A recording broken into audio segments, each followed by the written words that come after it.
אשר אלפסי בן ה-83 מרותק לביתו כבר יותר מ3 שנים. הגיל והמצב הבריאותי מקשים עליו בכל יציאה מהבית, גם כשמדובר בטיפולים רפואיים דחופים. אתה כמו מלך עכשיו. היום, אחרי שנה של כאבים וקשיים באכילה, אשר זוכה סוף סוף לטיפול שיניים. באמת איך שהיא נכנסו הביתה, אור נפתח לי, אמרתי די, באה ישועה, אין, לא היה אף אחד שיעזור לי. כמו אשר בישראל חיים היום מאות אלפי בני אדם המרותקים לביתם, כל ביקור אצל רופא הופך למבצע כואב, מורכב ויקר. הטיפול בפה נדחק לתחתית הרשימה בסדר העדיפויות שלהם. צריכים קודם כל קופת חולים, צריך תעודת רפואית, צריך מעמיסים עליך כל כך הרבה, עד שאני הרמתי ידיים.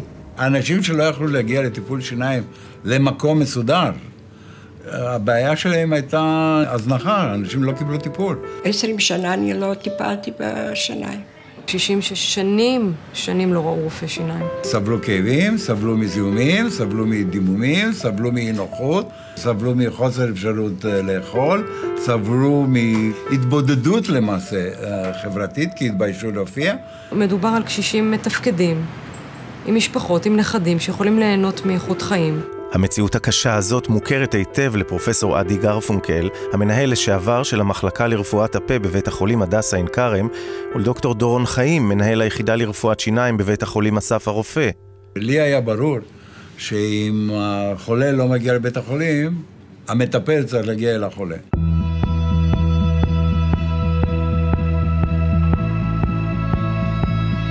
אנחנו מטפלים קודם כל באנשים מרותקים. זה יכול להיות גם ילד בן 12, כל עוד הוא מרותק, הוא זכאי לטיפול של העמותה. העמותה לבריאות הפה מפעילה 5 ניידות שהן מרפאות שיניים על גלגלים ומגיעות למטופלים בכל רחבי הארץ. כל מה שיונית במרפאה רגילה צריכה, יש לנו את זה פה במזוודה. פותחים מרפאה בתוך הסלון, בתוך החדר, במטבח. בתוך בית הפוך, לא ממוזג, מוצאים איזושהי פינה לפתוח מרפאת שיניים. זה כמו בית חולים שדה. זו הגדולה של הרופאים שלנו. הם מטפלים באנשים הכי קשים, בתנאים הכי קשים. התחנה הראשונה של הצוות היא בביתו של ברוך שטיבי בן ה-60, חולה פרקינסון שמרותק לביתו כבר 10 שנים. שלום. היה פעם קצת קם וזה עכשיו איפה? רועט ונופל. נשברו לי כל השיניים. הסתדרתי איכשהו. הייתי מדי פעם נחנק. אז בוא נבדוק אותך. נראה בדיוק מה מפריע.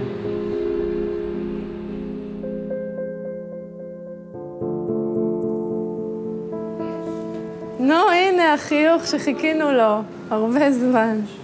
יופי, באמת אתה נראה טוב עם השיניים.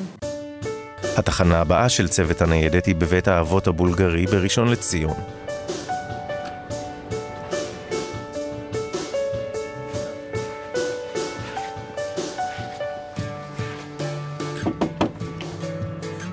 שלום מיקה, מה שלומך? לא בסדר, רק כואבת לי הרבה השיניים. הצוות פוגש שם את מיקה משה, ניצולת שואה בת 89, שמטופלת על ידי העמותה ב5 השנים האחרונות. טיפולי השיניים ממומנים על ידי המשרד לענייני גמלאים, אשל, הקרן להשבת רכוש והקרן לידידות. רופאי העמותה מטפלים גם בחולים שהופנו על ידי אגפי הרווחה, ואינם יכולים להרשות לעצמם את עלות הטיפולים בשוק הפרטי. פעם אחת עקרנו 2 שיניים, המון כסף, אי אפשר, וזה עוד 7 שיניים ועוד תותבת, לא, אי אפשר. מה שנהיה במדינה שלנו עם שיניים זה דבר מאוד כאוב, כי רק העשירון העליון יכול לטפל. תותבת עליונה בשוק הפרטי עולה בין 4,000 ל-15,000 שקלים, בעמותה על סמך המחירון היא עולה 2,000 שקלים. קשיש משלם רק 20%, משהו שיכול לעמוד בו. מצידה השני של הדלת ממתינים לצוות הנייד מטופלים הזקוקים גם לאוזן קשבת. הם רוצים להרגיש שלא שכחו אותם, ושלמרות מצבם הרפואי הלא פשוט, גם להם מגיע לחיות טוב יותר. את לא יכולה להגיע למטופל כזה ולא לשמוע את הצרות האחרות שלו. כי תמיד יש להם מחובים אחרים, הם נורא בודדים. אותם אנשים שמגיעים לגיל זקנה ירגישו חלק מהאוכלוסייה ולא חלק מוזנח מהאוכלוסייה. בן אדם יצא עם חיוך ממך. איך אתה עושה את זה? תעמוד על הראש, תצחיק אותו, תהיה ליצן, תהיה מה שאתה רוצה. רק שיחייך. העמותה לבריאות הפה עובדת בשיתוף פעולה הדוק עם בית החולים אסף הרופא להשלמת הרצף הטיפולי. מרפאת שיניים שלום. יש לנו את המחלקה בבית החולים שהיא גם תחת הניהול שלנו, ואותו חולה ממשיך את הטיפול עם אותו תיק רפואי בבית החולים באותם מחירים שמחירי העמותה, והכל עובר דרך אותם תקציבים שהעמותה מקבלת. שלחו רופא מלאך, ידיים של זהב, שום כאבים לא הרגשתי, שום כאב. הוא היה רופא משהו. אני אמרתי, אני מבסוטה שיש לי רופא שיניים.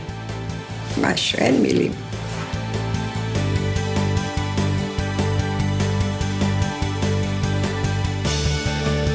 בבקשה, בבקשה, בבקשה.